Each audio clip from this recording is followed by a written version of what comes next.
selamat pagi jemaat yang dikasihi di dalam Tuhan. Mari sebelum kita akan bersama-sama melakukan serangkaian aktivitas dan pekerjaan pelayanan kita pada hari ini, kita bersama-sama bersaat teduh dan kita berdoa terlebih dahulu. Mari kita bersatu di dalam doa. Tuhan Bapa kami yang ada di dalam surga, kami menaikkan syukur kami atas kebaikan Tuhan dan kesetiaan Tuhan yang terus kami rasakan di dalam kehidupan ini. Tuhan, kami bersyukur untuk anugerah Tuhan yang boleh menyertai istirahat kami malam hari ini. Dan pagi ini kami bersyukur Tuhan berikan kesempatan bagi kami untuk boleh membaca dan merenungkan kebenaran firman Tuhan. Kami berdoa biarlah Allah Roh Kudus boleh bekerja dengan leluasa di hati setiap kami, supaya kami dapat mengerti, memahami, dan melakukan kebenaran firman Tuhan ini. Kami serahkan untuk pembacaan firman Tuhan dan renungan ini ke dalam tangan pimpinan-Mu. Demi Tuhan kami Yesus Kristus, kami bersyukur dan kami berdoa. Amin. Jemaat Tuhan, pagi ini kita akan bersama belajar kebenaran firman Tuhan terambil di dalam Lukas 1 ayat yang ke-57. Di bawah satu perikop judul Kelahiran Yohanes Pembaptis. Saya akan bacakan ayat ini bagi Bapak Ibu Saudara sekalian. Kemudian genaplah bulannya bagi Elisabet untuk bersalin, dan ia pun melahirkan seorang anak laki-laki. Ketika tetangga-tetangganya serta sanak saudaranya mendengar bahwa Tuhan telah menunjukkan rahmat-Nya yang begitu besar kepadanya, bersukacitalah mereka bersama-sama dengan dia. Maka datanglah mereka pada hari yang ke-8 untuk menyunatkan anak itu, dan mereka hendak menamai dia Zakaria menurut nama bapaknya. Tetapi ibunya berkata, "Jangan, ia harus dinamai Yohanes." Kata mereka kepadanya, "Tidakkah ada di antara sanak saudaramu yang bernama demikian?" Lalu mereka memberi isyarat kepada bapaknya untuk bertanya nama yang hendak diberikannya kepada anak itu. Ia meminta batu tulis lalu menuliskan kata-kata ini, "Namanya adalah Yohanes." Dan mereka pun heran semuanya. Dan seketika itu juga terbukalah mulutnya dan terlepaslah lidahnya. Lalu ia berkata-kata dan memuji Allah. Maka ketakutanlah semua orang yang tinggal di sekitarnya, dan segala peristiwa itu menjadi buah tutur di seluruh pegunungan Yudea. Dan semua orang yang mendengarnya merenungkan dan berkata, "Menjadi apakah anak ini nanti? Sebab tangan Tuhan menyertainya." Kita baca lagi dari ayat yang ke-74 hingga 80. "Supaya kita terlepas dari tangan musuh dan beribadah kepadanya tanpa takut, dalam kekudusan dan kebenaran juga di hadapannya seumur kita. Dan engkau, hai anakku, akan disebut Nabi Allah yang Maha Tinggi, karena engkau akan berjalan mendahului Tuhan untuk mempersiapkan jalan baginya, untuk memberikan kepada umatnya pengertian akan keselamatan yang berdasar pengampunan dosa-dosa mereka, oleh rahmat dan belas kasihan dari Allah kita.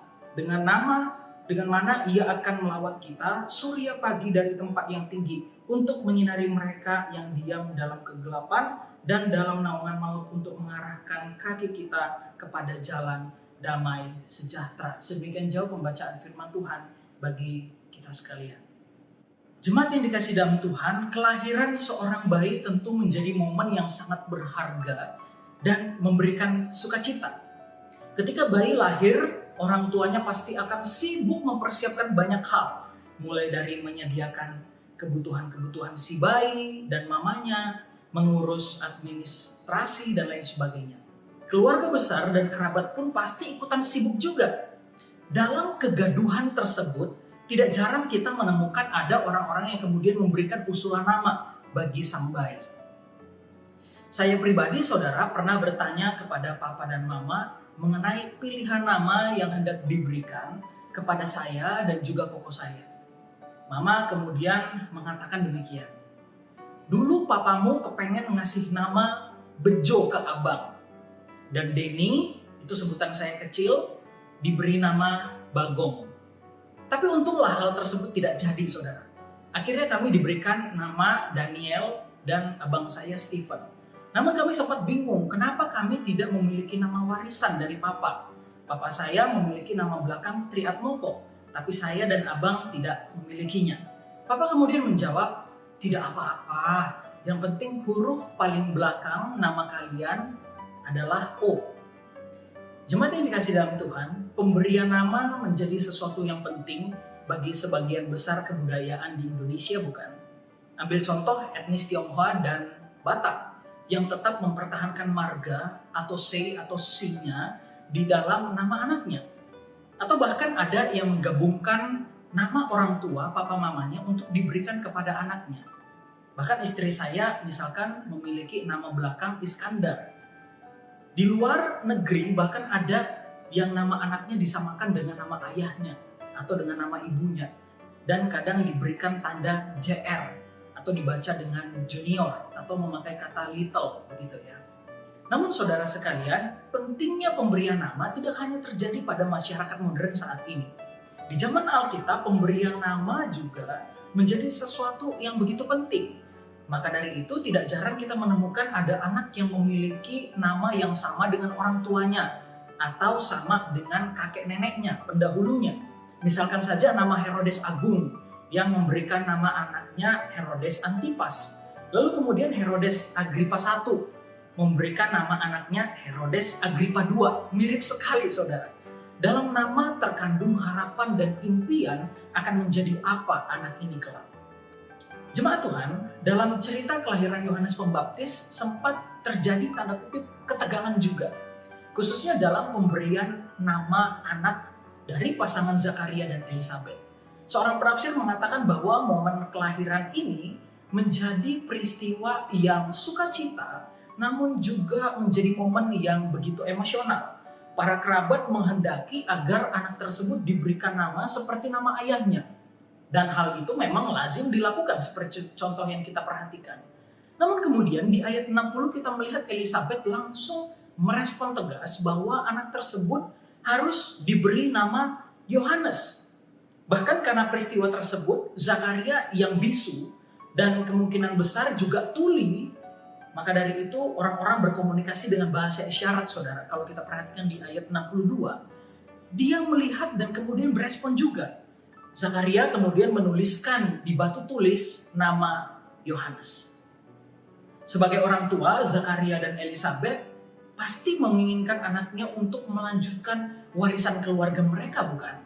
Para kerabat dan keluarga besar mungkin juga menginginkan anak tersebut melanjutkan peran atau tanggung jawab ayahnya Zakaria sebagai seorang imam atau menjadi teladan juga.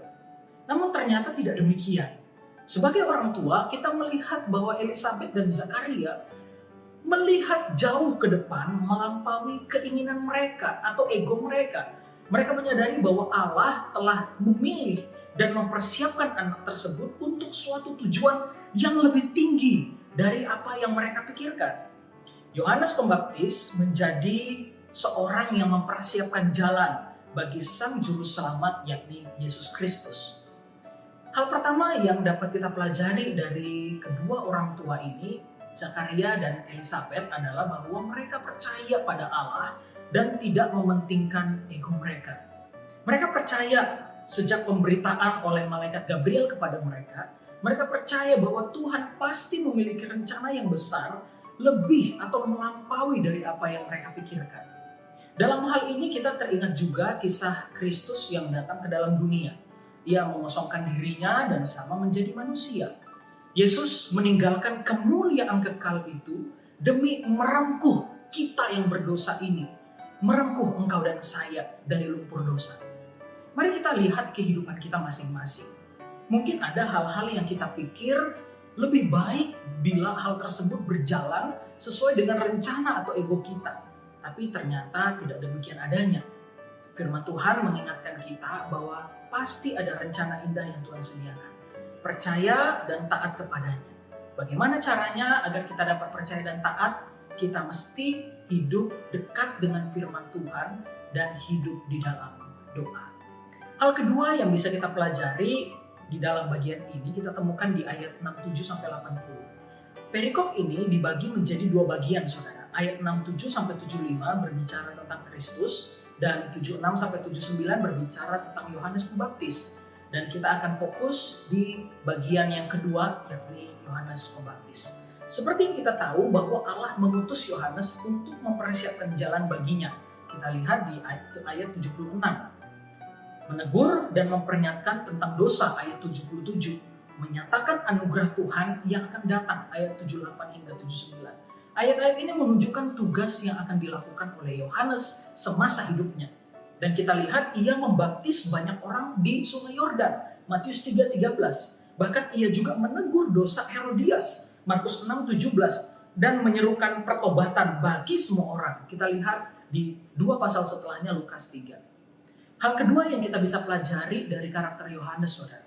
Kita mungkin tidak memiliki peristiwa yang luar biasa saat kita lahir ke dalam dunia.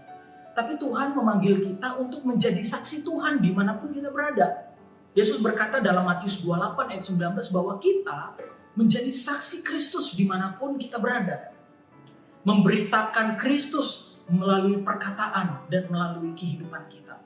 Saudara sekalian, pesan inilah yang kemudian ditangkap juga oleh Rasul Paulus. Maka dari itu di dalam 1 Tesalonika 5 ayat 14 ia mengingatkan jemaat untuk hidup dalam nasihat, memberitahukan hal-hal yang tidak sesuai dengan karakter Kristus. Lebih jauh lagi, bahwa perkataan Paulus ini bertujuan agar gereja, yakni kita, memberikan dampak bagi orang-orang yang ada di sekitar kita.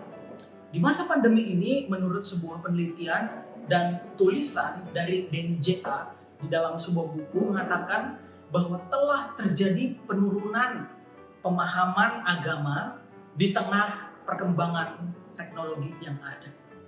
Ditambah lagi dengan pandemi yang kita rasakan saat ini. Satu kutipan yang saya garis bawahi bahwa umat beragama jadi berkurang gairahnya untuk melihat agama sendiri benar adanya. Umat bergeser pada pemahaman untuk merayakan perbedaan dari agama-agama yang ada. Tapi jadi agak terkesan melempem dari segi iman. Pertanyaannya bagi kita adalah bagaimana dengan kita? Apakah kita masih memiliki gairah pada iman kita dan masih memberikan impact atau pengaruh kepada orang-orang yang ada di sekitar kita? Saudara, impact itu dimulai dari hati yang memahami tujuan Allah di dalam hidup kita. Dan tujuan hidup di dalam dunia itulah, tujuan kita di dalam dunia ini untuk memberitakan kasih Kristus dan memberikan teguran kasih kepada mereka yang menyimpang.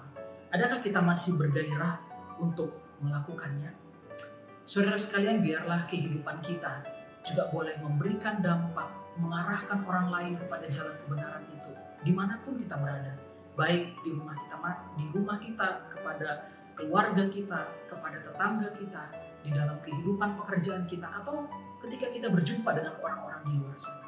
Biarlah kebenaran firman Tuhan hari ini juga boleh kembali menyapa kita. Mari kita bersatu di dalam doa. Tuhan, kami bersyukur untuk firman Tuhan pada pagi hari ini yang boleh mengingatkan kami agar kami boleh percaya, patuh dan taat kepada Tuhan. Dan biarlah kami juga boleh menjadi saksi Kristus dan memberikan dampak bagi orang-orang yang di sekitar kami. Tuhan, biarlah Engkau yang boleh mampukan kami untuk dapat melaksanakan kebenaran firman Tuhan ini dalam hidup kami masing-masing. Demi Yesus Kristus kami bersyukur dan kami berdoa.